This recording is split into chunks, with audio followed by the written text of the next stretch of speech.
Hello and welcome to Useful Idiots. I'm one of your hosts, Katie Halper.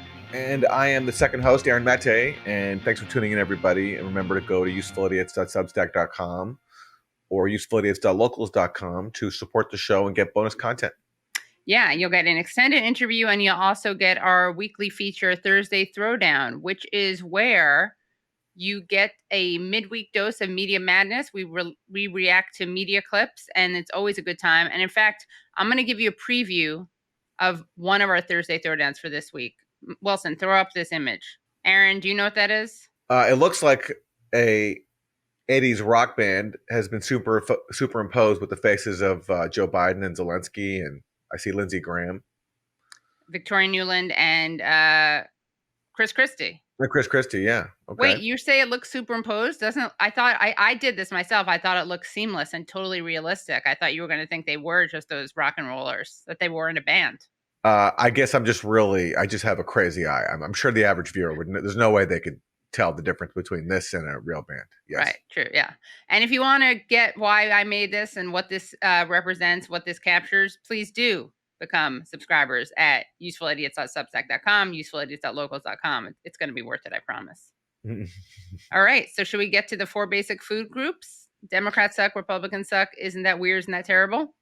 Yes, for Democrats suck, we have a case of straight up elder abuse where you have Dianne Feinstein, 90 years old, suffering a series of health issues, is being kept in the Senate by Democrats for unexplained reasons. And accordingly, she keeps being subjected to this really uncomfortable, ongoing public humiliation. So here is her latest health incident. It's a fall, and this is Fox News reporting it. Some breaking news just in. TMZ is reporting that Senator Dianne Feinstein from California was treated at a hospital. Apparently she fell in her home, and that can happen, of course. She is, as you know, in her 90s. It reportedly happened yesterday in San Francisco. Of course, that's her hometown. That's where she lives. She hasn't been well for quite some time. That's right. And there's even questions now about power of attorney for her. And there are some people, especially Democrats, who think that it would be responsible for her to resign. And maybe her family would look at this and say, do we really want to keep putting her up to this? But maybe she wants to keep going back. It was a big deal for her to make that trip back to Washington, D.C. Remember a couple of weeks ago, she recently turned 90 years old. She had been out of the Senate for 3 months because of shingles. So this is another, it's a tough moment here for a 90-year-old senator.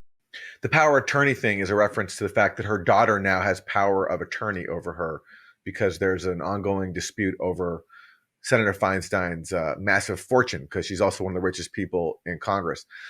And the reason why she's being kept in the Senate, although it's officially left unexplained, it's very clear. And Glenn Greenwald points it out. Here he is. The only reason Feinstein, 90 years old, is still in the Senate, despite barely knowing where she is and her daughter having power of attorney over her life, is Nancy Pelosi fears California Governor Gavin Newsom will name Congressmember Barbara Lee to replace her, making it harder for Adam Schiff to beat Lee. Pure elder abuse. Because yes, Feinstein, when she officially steps down, whenever that is, her Senate seat will become vacant. There's a race to replace her, and Adam Schiff and Barbara Lee are the main candidates.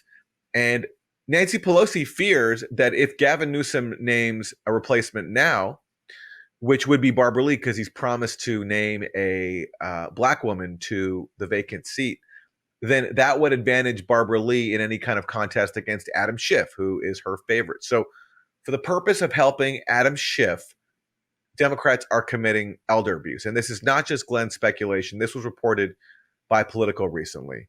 Here's what Politico said. If Di-Fi resigns now, there is an enormous probability that Barbara Lee gets appointed. Thus, it makes it harder for Schiff, one Pelosi family confidant told Politico, adding that the relationship between Pelosi, her daughter, and the senator is being kept under wraps and very, very closely held. So that is a Pelosi family confidant confirming that the reason they're committing elder abuse is to help Adam Schiff. Wow, so much for listening to black women like Barbara Lee. Yeah, exactly. I mean, for all the talk about Democrats empowering black voices and lifting up black voices, here is a chance to appoint this very experienced member of Congress, Barbara Lee, a very brave person. She was the only person who voted against the endless war on terror resolution after 9/11, has a lot of accomplishments. Here's a chance to put her in the Senate, and Pelosi would rather commit elder abuse for the sake of preventing Barbara Lee from being in that seat, just to help Adam Schiff, one of the biggest warmongers in Congress. Right. And that is your weekly example of Democrat suckage. So for my Republican suck, here is a heartwarming story about how corporate cash is derailing a train safety bill. This is from an article by David Sirota at The Lever. 6 months ago, Donald Trump did a photo op in East Palestine and then demanded Congress pass a rail safety bill. Then the company that made the toxic chemical in the disaster gave $2 million to Trump's party. And guess what? His party's lawmakers are now blocking the bill. So this is just an example of very overt corruption. And Occidental Petroleum, the manufacturer, has been lobbying on rail and tank car safety, and its lobbying group, the American Chemistry Council, which also donated $250,000 to the Maine House GOP super PAC, pushed for changes weakening the bill, and now they are getting that, and Republicans are blocking the bill. I mean, Trump really had the advantage there because the Biden administration's handling of that spill was so awful. Yeah. But here, all it took was $2 million, it sounds like, to buy off Trump and the Republicans, and now they're certainly not going to take up the opportunity to, show up Biden when it comes to that East Palestine disaster. Right, except for this is reported by The Lever. I don't think, sadly, they'll get that much coverage. Maybe it will. I hope it will. But they may still survive winning the optics war on this issue. We'll see. We'll have to see.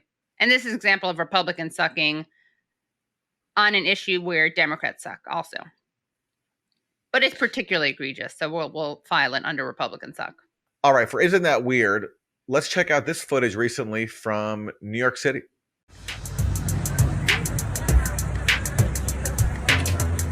So for people just listening, there's a hot dog stand on fire. Yes, on the corner of 45th Street. A hot dog stand is up in flames, and everyone's just passing by as if it's normal. Yeah, just a normal day in New York City.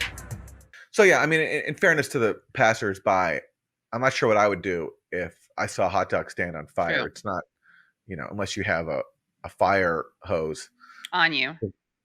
There's not much you can do. I mean, maybe it's a good opportunity to get some barbecued Franks, but aside from that, if you like your hot dogs extra browned. Yeah, how often do you see a hot dog stand on fire? I don't know. It doesn't happen every day. It doesn't happen every day. It reminds me of Arrested Development, where in the banana stand, they set the banana stand on fire.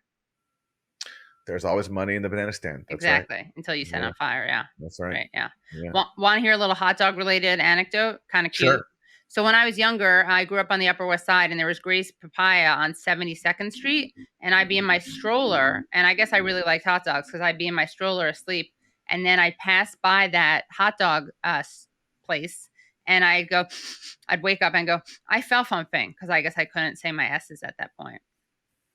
So just a little heartwarming hot dog story to leave you with a better taste in your mouth, so to speak, than the hot dog stand on fire story. You could have been a actor in like an ad campaign for hot dogs. I know. That could have been the slogan, like "I smell something." That could have been a hit. It's true, and you, of course, Aaron, you know that as a child actor. I'm coming from experience. This is my lived experience talking. Yeah, yes. Exactly. Your lived experience. Yeah.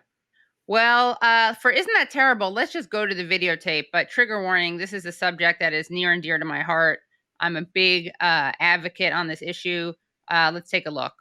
Shark attack here in New York City. A woman seriously injured after being bitten in the water off Rockaway Beach, the first confirmed shark bite in the city since the 1950s. Beaches are closed temporarily while they search the waters, and it comes as the number of attacks and sightings is rising nationwide. ABC's Trevor Ault on Rockaway Beach. Tonight, the first confirmed shark attack in decades at New York City's Rockaway Beach. First responders delivering life-saving care after a woman was severely bitten. You said there might have been a shark attack? Possible shark attack. Authorities say the 65-year-old was swimming alone when she was attacked. Lifeguards reportedly hearing her scream for help, wounds visible on her left leg, emergency workers applying a tourniquet.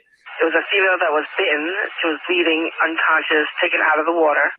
Today, officials shutting down the beach to swimmers and surfers, launching drones and helicopters in search of the predator. Never heard that before, first time. Especially around this area, I know people get drowned, but not sharks coming after them. It's first time. And officials also today temporarily shutting down another nearby beach after a separate shark sighting this morning. Nearly half of all confirmed shark attacks in New York's recent history have happened in the past 2 years. You know, I can't help but feel partially responsible for that because we talked about my birthday trip to Rockaway Beach, the Rockaways. Remember Fort Tilden? Mm-hmm. And we talked about you should feel responsible too because you praised Fort Tilden. I praised Jacob Riis. We probably helped popularize those destinations. So we brought people into harm's way.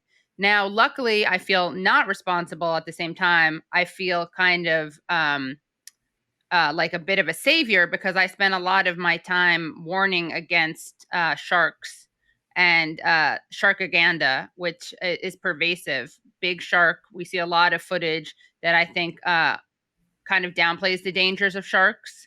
They're sensationalized as if they're not a real threat. They're kind of turned into entertainment. We see something called Shark Week, which I believe was just last week or a couple weeks ago. I'm glad that people are being exposed to the risks of sharks. They are pervasive. I would like them to be made extinct. I understand that could be bad for the food chain, but I think it may be worth it. They're also really ugly. And they're wherever you go because I'm going to Maine next week and there was a shark sighting in Maine. So I don't feel safe. Well, I'm glad that the victim here was okay. Yeah. But I'm also, Katie, I salute your courage in even talking about this issue because I know how triggering sharks are for you. So the fact that even you could air this segment is heroic. I mean, I do have an irrational fear of sharks. This is totally true. If I'm in the bath or in a swimming pool and I think about sharks, I get scared. I have to come to the surface. That's not rational because there are not sharks in swimming pools or baths. But my fear more generally of sharks in oceans is very justified. You know, I've never seen Jaws. I started watching. I couldn't finish it. You've never seen it. I think that should be required viewing, honestly, in schools. I don't know if they still have this at Universal Studios. You do like the tram ride and then you pass by a Jaws lake and then Jaws comes up and comes out of the water and like snatches at the tram and everyone gets scared. I thought it was really cool though as a kid when I saw it. Yeah. That was a good time. I don't know if they still have that. Well, because you've been subjected to sharkaganda. So you're not aware of I'm brainwashed. You've been brainwashed. Yeah, exactly. Yeah. So those are your 4 basic food groups. Well, I'm very excited about today's show. It is going to be a fascinating discussion and debate between Jennifer Briney and Michael Tracey about the Trump indictment. Jennifer Briney is the host of the Congressional Dish podcast and co-host of We're Not Wrong. And Michael Tracey is a journalist who writes at mtracy.substack.com. And really, Katie, this is an extension of the debate that began on Useful Idiots when we had a fiery exchange on Monday morning. Civil, but fiery. Oh, it was fiery. It was explosive. And the debate is whether Trump's actions around January 6th that he's now indicted for, whether they were criminal or whether they were insane, but totally kosher legal wise. So that's what we're going to discuss today in this continuation of the debate that Useful Idiots has started. Yes. Over January 6th. So it's really a proxy debate. That's right. Yeah, we both brought on proxies to advance our position. So we'll see who's right. And we're doing this, of course, not with legal experts, but with 2 journalists. But they've looked at the legal issues. Sure. Yeah. All right, let's go to the debate. It was a debate.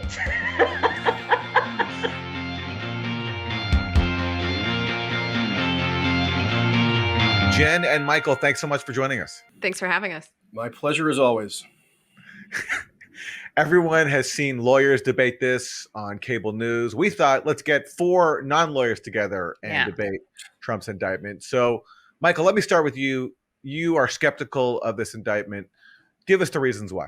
Well, because it's the latest iteration of a trend that has been very much evident now for several months since the first indictment of Trump was issued in April in New York State, which is that prosecutors in multiple jurisdictions are clearly attempting to conjure extremely novel theories of various criminal statutes and the applicability of those statutes to various offenses in order to target and charge Trump. Now, a hallmark of criminal law, at least criminal law when it's rationally, even-handedly applied, is that conduct which could not have been reasonably foreseen to be criminalizable under a given statute ought not to then be criminalized under that statute. Meaning you have to be able to predict that your conduct is a criminal offense, or a reasonable person should be able to predict such. And yet now we have Trump, being criminalized for defrauding himself by mislabeling allegedly a reimbursement of a payment to Stormy Daniels in his own corporate ledgers. That's now concocted into a wild new theory, never even been attempted before in New York State. Then we had the Presidential Records Act being aggressively transformed into a criminal matter by the DOJ's National Security Division, which you might recall Trump always didn't have the most collegial interactions with when he was president. So even though the application of the Espionage Act in that case seems more straightforward to a lot of people, the genesis of that case is actually very novel and is indicative of, again, sort of a particular vehemence in the prosecutor's pursuit of Trump individually. And now this latest indictment is probably the most extreme example of this trend, which is that they have posited a conspiracy that encompasses a whole slew of political activity and political speech between November of 2020 and January of 2021 that is supposed to add up to Trump having been feloniously liable for attempting to defraud the government, which is incredibly vague, and then also using they're also using a Civil War era conspiracy statute to claim that he is disenfranchising millions of voters, which frankly didn't happen per the ordinary understanding of what it means to disenfranchise voters, which is deprive them of the ability to vote. No one was deprived of the ability to vote by Trump.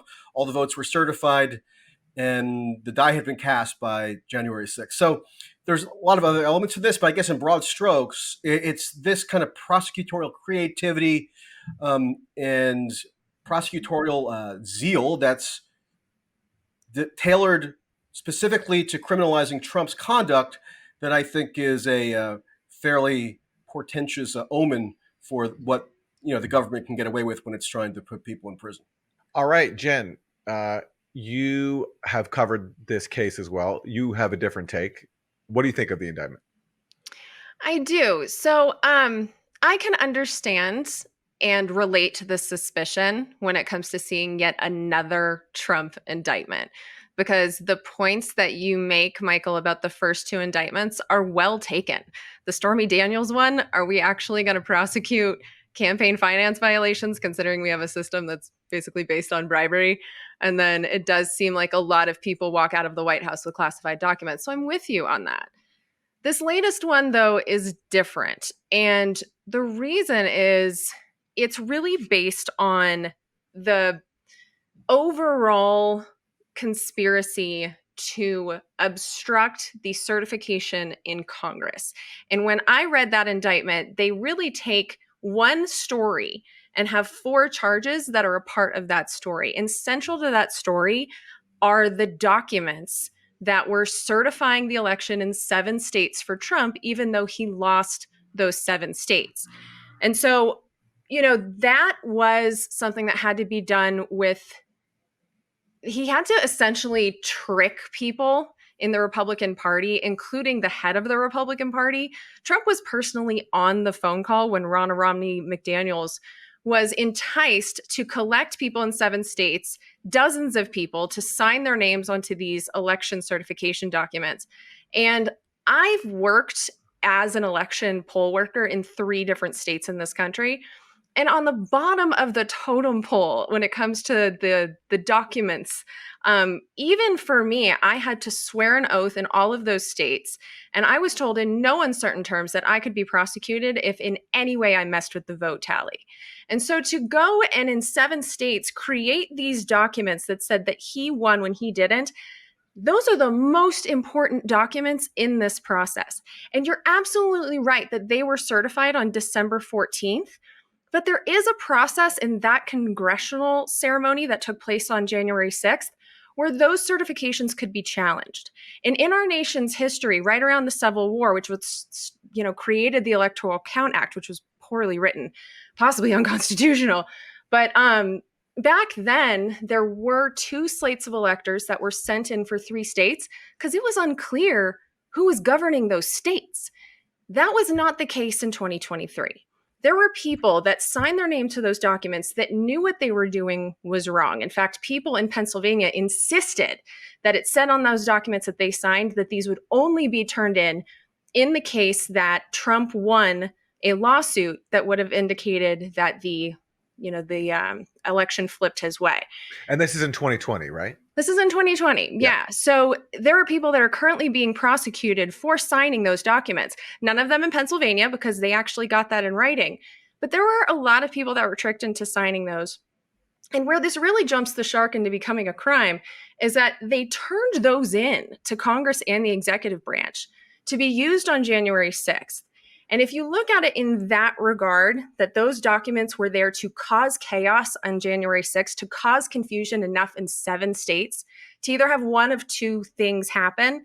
One of the plans as laid out by John Eastman was they wanted Vice President Pence to say, we don't know which one of these slates of electors is accurate, so we need to set aside these 7 states. And when they did that, that would change the threshold in the Electoral College for winning, which would give Trump, if those particular 7 states were set aside, he would be ahead by 10 and he could win the presidency. If that didn't work, the other plan was for Pence to say, according to the 12th Amendment, we can't certify this. The election would then move into the House of Representatives, in which case the Republicans, had they voted on party lines, because they vote by state, they would have had 26 states and he could have won the presidency. That also brings me to that whole part of the indictment where they said they violated people's right to vote and have their vote be counted. Had either of those plans worked, they would have, I don't want to say disenfranchised because that's taking away people's right to vote. People did Which is vote. what Jack Smith said, by the way. Jack Smith misleadingly, when he was introducing the indictment on TV, that was the first thing he alleged, that Trump was guilty of committing a criminal conspiracy to disenfranchise millions of voters, which is just not accurate per what most people would commonly understand disenfranchisement to mean. So It's anyway. an unfortunate term, and I'm with you that I don't think it's the accurate one, but it would absolutely affect people's ability to have their vote be counted. Because had the 7 states be tossed aside, you're taking away the right to have your vote be counted from everyone in 7 states. And had the House of Representatives voted for the presidency, then all of us, except for those serving in the House, would have had their votes not be counted. So I can see the charges if you look at the entire story as a whole. If you look at it piecemeal, it's harder. But the conspiracy is easier to see if you look at it the way it was written. You have to read all 40 pages and see them as one long story with 4 charges attached. And Jen, one follow-up. How did Trump trick these Republicans into basically giving him fake votes, into trying to give him votes to make it look as if he had won those states that he did not win? It's a great question. So he actually enlisted Ronna Romney McDaniels. She's the head of the Republican National Committee. And Romney's niece, right? Yeah, Romney's niece. Mm-hmm. So what she testified to the January 6th committee was that she was told that there were lawsuits pending in these 7 states. And so what they wanted to do was have... Yeah, there absolutely were. And so what she was told was, we want to have these slate of electors. We want to have these documents on standby in case we win any of these lawsuits. And in case we win these lawsuits and we find out that the results of the election would have been different and went in our favor, that's when we'll turn these in. So where's the trickery? Because they turn them in anyway. And there's plenty of evidence, like in writing, that these people, the co-conspirators, always intended to turn them in. So that's where the trick is. There were people that testified to the January 6th committee who said, had they known that these documents were going to be turned in anyway, despite what the lawsuit said, they never would have participated in this.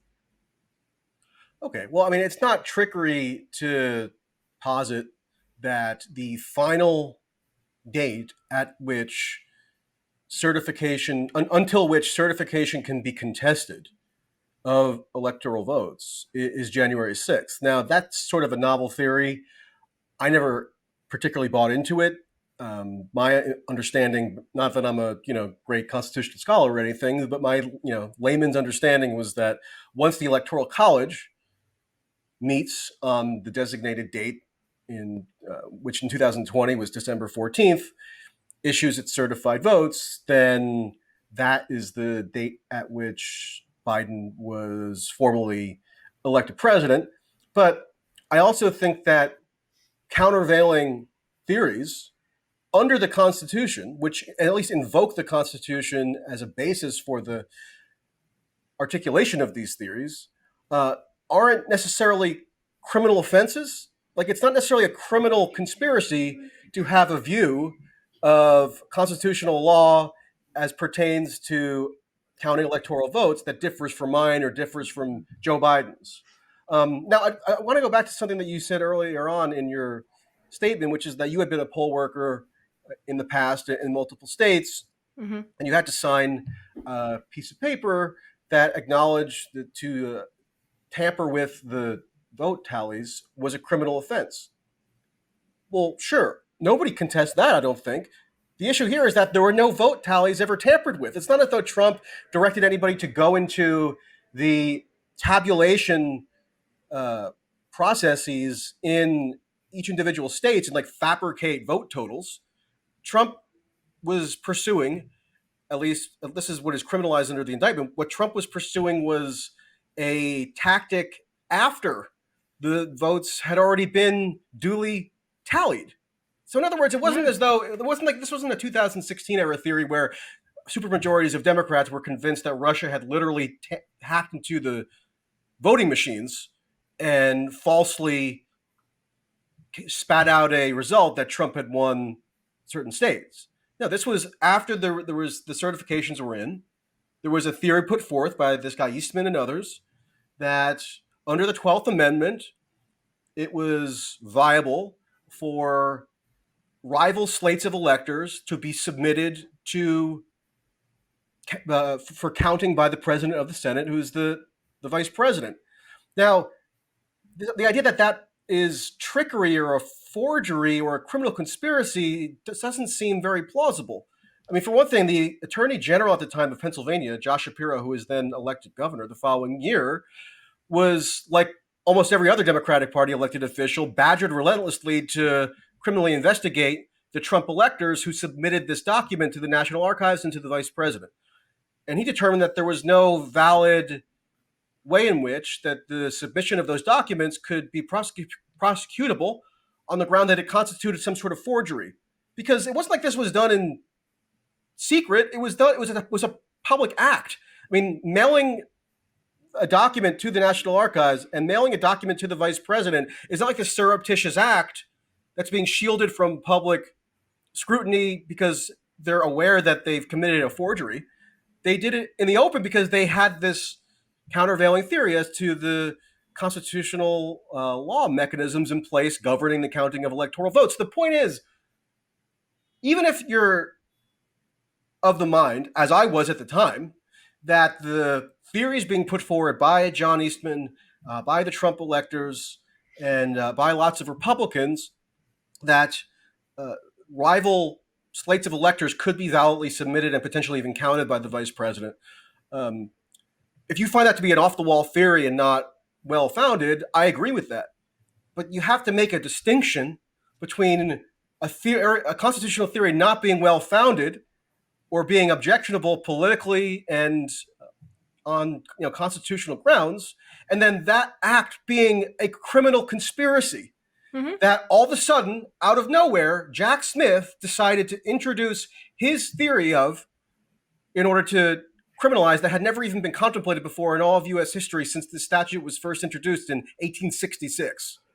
So well, I mean, to be fair, we've never had a president try to stay president by messing with the Electoral College. So I don't see how these statutes could have been applied to something similar, considering nothing like this has happened before. Not that this was the quote same, because I know if you mention any precedent or you mention any previous occurrences of potentially relevant events, you're always accused of suggesting that the things are the same. So no, I'm not. What I'm about to cite is not the same as what happened in 2020, but it's still worth bearing in mind, which is that there was this whole plot that was furiously promoted in December of 2016 for electors to vote for somebody other than Donald Trump, even when they hailed from states like Pennsylvania, Wisconsin, Michigan, etc., that had been won by Trump through the popular vote count.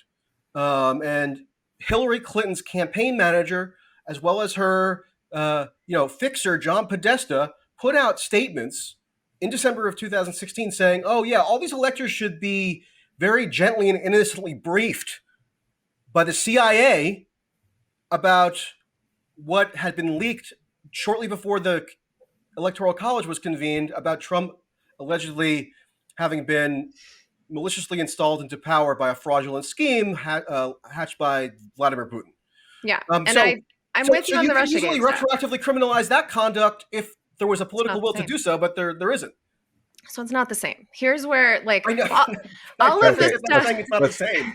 Well, it's not the same because what happened in 2016 is speech, where Trump jumped the shark was in creating these fake documents. Now, if you look at the paper trail of a election, you have the people like me in all of our little precincts, and we are collecting the votes. And at the end of this process, they all go up to these election certification documents. Those are the most important documents. They are saying that I did my job in this precinct. Other people did their jobs in this one. We've all certified our votes. And now the whole state has collected our votes. And this is the winner. The Trump campaign created documents that said that he won when the rest of us, our vote counts, said that he did not. Submitted them, and then tried to get the vice president to use those documents to cause enough chaos in Congress that there were two paths where he remains president despite losing the popular vote.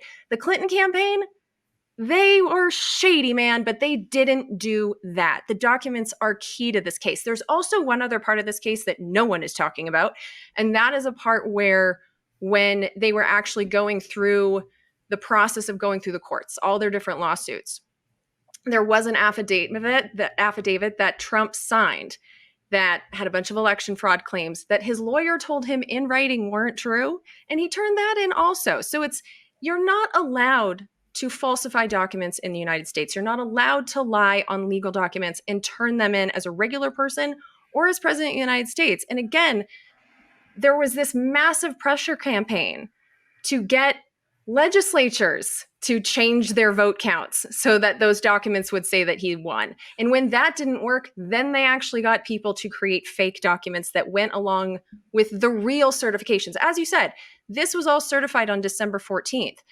But there was a process in Congress. I don't think Eastman's theory was bananas at all. In fact, I think it's kind of brilliant. He looked at our laws. They're criminalizing it. Well, what they're criminalizing is the acting on it. No, they're not just criminalizing the acting on it. That's what you're missing here, or that's what's being missed here, I think.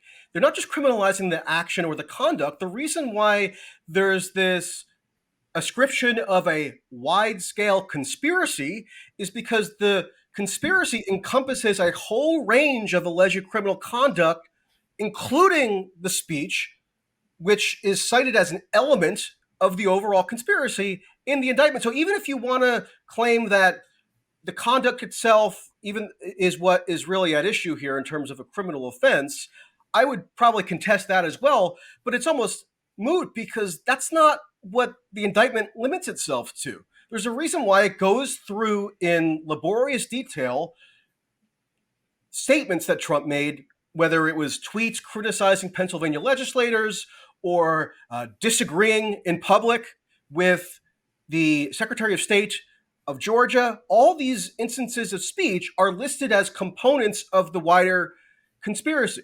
Yeah, so, they show motive and intent.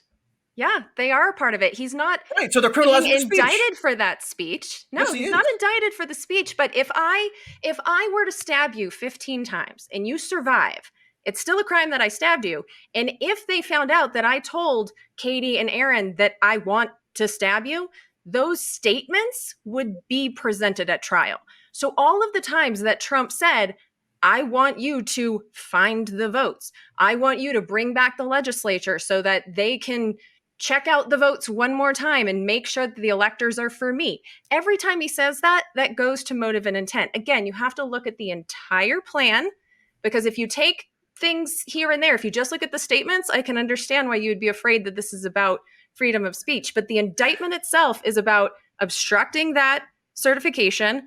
It's about a conspiracy, and it's about making it possible that millions of votes would not have counted in that election. He was not indicted for inciting anything, which was, that impeachment, that second impeachment was all about speech. That was garbage. Yeah, this is not that. The sole article of impeachment, people forget this because it was rushed through, and I don't think anybody really read the text. But if you go back and read the text of the second impeachment, there was one sole article of impeachment that was proffered against Trump, and it was incitement of insurrection.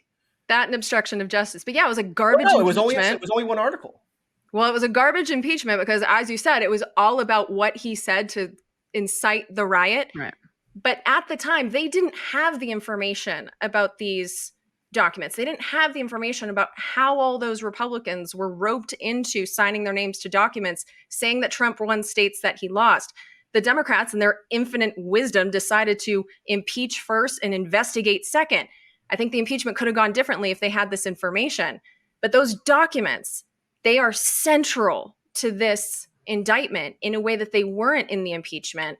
And the speech, everything he said just goes to why he did it. So, Jen, it's like you're saying because the Trump camp submitted fraudulent documents to the U.S. government, that's criminal right there.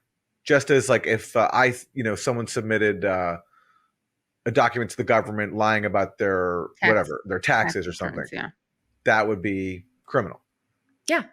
I think that's kind of obvious because I just keep looking at it. Had I done the same thing as just some poll worker, I could have gone to jail. So if I were to turn in the top documents certifying the whole state with wrong information, I don't see how that's not a crime. And the fact that it's central to this indictment and the fact that they did intend for those to be used on January 6th to cause chaos, to disrupt the certification from happening, that's why I think the documents are just so key to all of this. And that's why it makes it different from 2016. The 2016 stuff, the Hillary people were trying to encourage faithless electors. And we've had them in our past.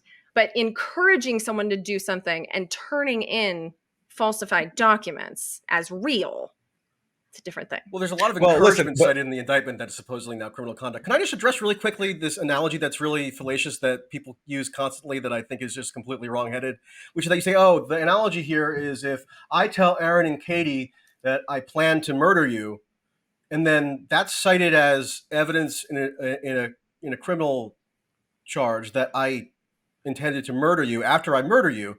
Well, the reason why that's cited as pursuant to your criminal conduct is because the ultimate aim is that you murdered me. Like the crime there is pretty clear, whereas the end result of what this supposed conspiracizing was trying to accomplish in the case of the 2020 election stuff is not anywhere near as clear-cut a crime. So yeah, Really? you don't have a First Amendment. So you don't have a First Amendment right to threaten to murder me, but you probably did have a First Amendment right prior to August of 2023 to say that we're going to have a novel constitutional theory whereby we submit rival slates of electors. So the analogy just doesn't hold up. And also, in terms of the fraudulence or the falsification of the documents, no, they were submitted with the understanding that they would be rival slates of electors. And they It were wasn't as not though certified by the governors. These were not real certifications. But the theory was that fake. the theory was that that the basis for the drafting of those documents was that they had the authority of the state legislatures. Now, whether they did or didn't, that's contestable, but you're criminalizing it, or it's being criminalized rather than being a matter of political debate. It shouldn't be a matter of political debate. It's not a debatable thing that they turned in fake certifications that were being used, hopefully in their mind, on January 6th in lieu of the real ones. That's not a debate. That's not a political thing. That's an actual piece of paper. It said Trump won, even though he didn't. And then the ultimate crime, the murder in my analogy, is a man who lost an election remaining president. I mean, I know that the word coup is not perfect here, but it kind of is the crime here. It is a person who lost a democratic election who was doing everything he could to get whatever chaos he needed to cause to stay president. I mean, that's the murder here. That's the underlying crime. Michael, help me out with something here, because I want to stay in your camp desperately, but I'm feeling pulled into Jen's a little bit, and that's because of my, strong views about Russiagate, where I do think there was fraud of the government that I'm not sure was free speech or not. So, for example, when the Clinton campaign submitted fake claims to the FBI about like a Trump Russia bank server communications channel, the Alpha Bank thing, that's what Michael Sussman, the Clinton lawyer, submitted to the FBI. That was fake. And the Steele dossier was also generated by the Clinton campaign, and that with the aim of getting its way to the FBI. With Steele even briefing an FBI agent personally about this and giving him his dossier. Is that not an attempt to defraud the U.S. government with fake documents? And would that not be criminal? And if that was criminal, then why wouldn't Trump submitting fraudulent documents about these electors? Why isn't that criminal as well? Well, my criticism of the conduct that led to the spurring of the Russiagate frenzy was never based on any belief that any of it was necessarily criminal.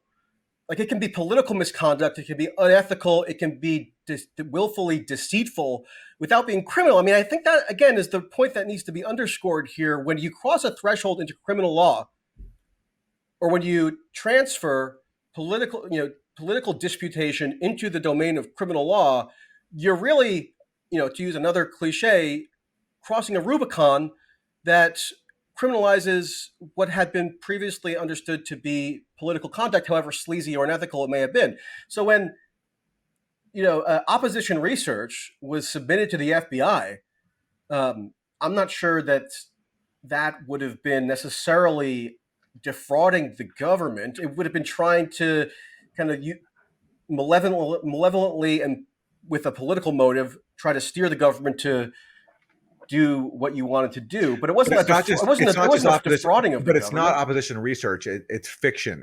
It's fiction deliberately done to frame somebody as a Russian. Well, if it had been presented, let's say the Steele dossier, if it had been presented by someone who knew it wasn't true in order to get like a FISA warrant or something, that would make it criminal. Well, the one criminal prosecution that Durham brought that was successful, because the guy pleaded guilty, was Kleinsmith. That was his name, right?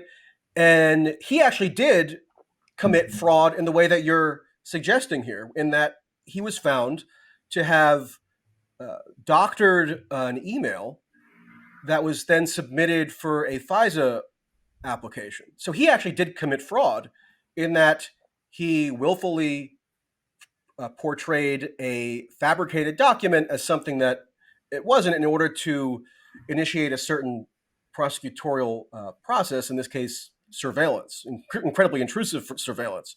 So that's a criminal violation, or is potentially a criminal violation in the way that submission of false opposition research, I don't think necessarily is. I mean, I think if that was a criminal violation, then it would have been a lot easier to probably root out. The point is that they were able to kind of wiggle their way around the law in order to initiate some of these legal actions or prosecutorial actions against Trump. So no, I mean, I guess I'm hesitant in general, dispositionally, to resort to the invocation of criminal law in cases where it's ambiguous or it's not, just very straightforward, because I think that's perilous on principle. Either way, I don't even think the analogy here holds with the supposedly fake electors. I mean, the document itself was not regarded in the minds of the people who signed them as, quote, fake.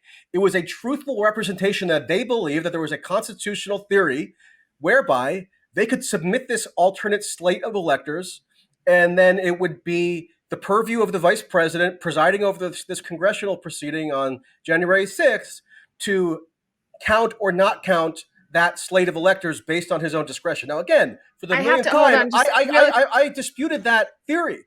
But the idea that it's somehow just forgery, I mean, you think these people were all so deluded that they knowingly committed a forgery that they then didn't hide, they didn't bury it under, hide it under their bed or something. They submitted it to, like in the case of Wisconsin, for example, the governor, the secretary of state, another body of the state legislature. Then they submitted it to Washington, the National Archives, and then also to the vice president. You think they did that knowing that it was a felony? Or that they could have reasonably foreseen that it was felonious conduct? I think that's preposterous. Let's hear from Jen. The ones who did that in Michigan have actually been charged with felonies. He's saying, so. He's saying, Jen, that you're trying to criminalize the kooky. He's saying it was kooky, but not criminal. No, because there was something that was factually inaccurate in there, which is that John Eastman said that these documents that they were starting in, these certifications, I believe the phrase he said was dead on arrival.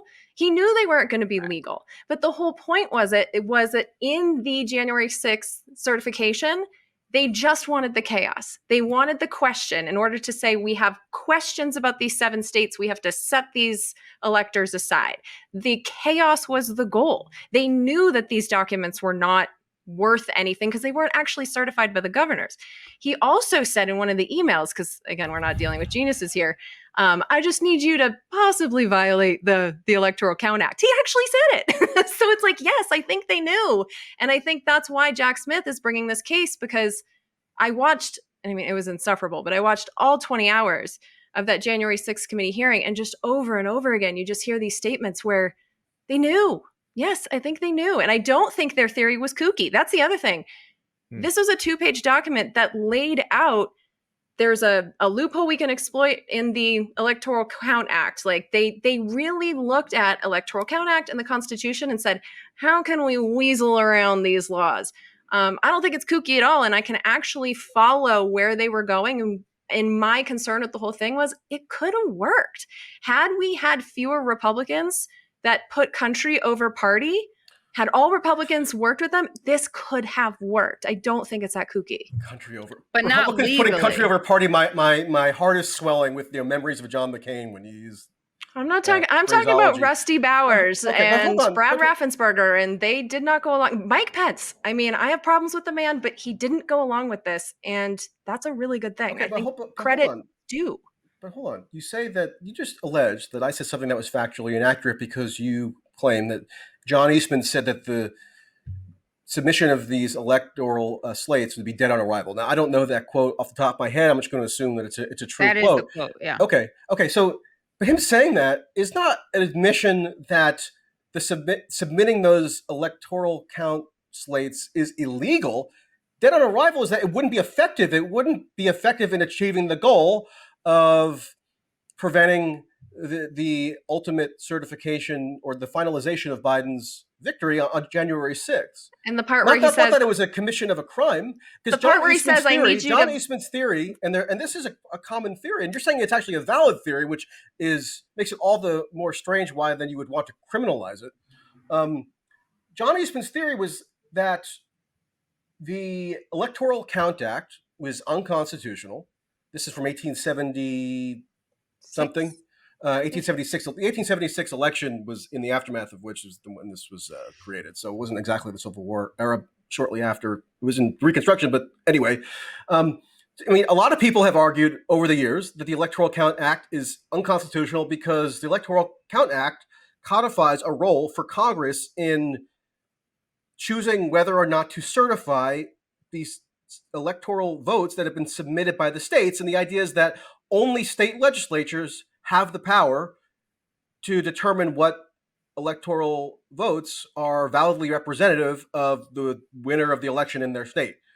So when you say it was dead on arrival, according to Eastman, I don't know if that's true or not, but I just listened to a 90-minute interview that was published in June, so June of 2023, where he goes through in great extensive detail why he still is arguing that his theory about the permissibility of submitting these electors was valid, because he's saying, certain states were in violation of the 12th Amendment because the governor would have unilaterally changed certain election procedure related to COVID, and that was a dereliction of the state legislature having the sole authority to make those kinds of judgments. Now, I don't agree with his logic there.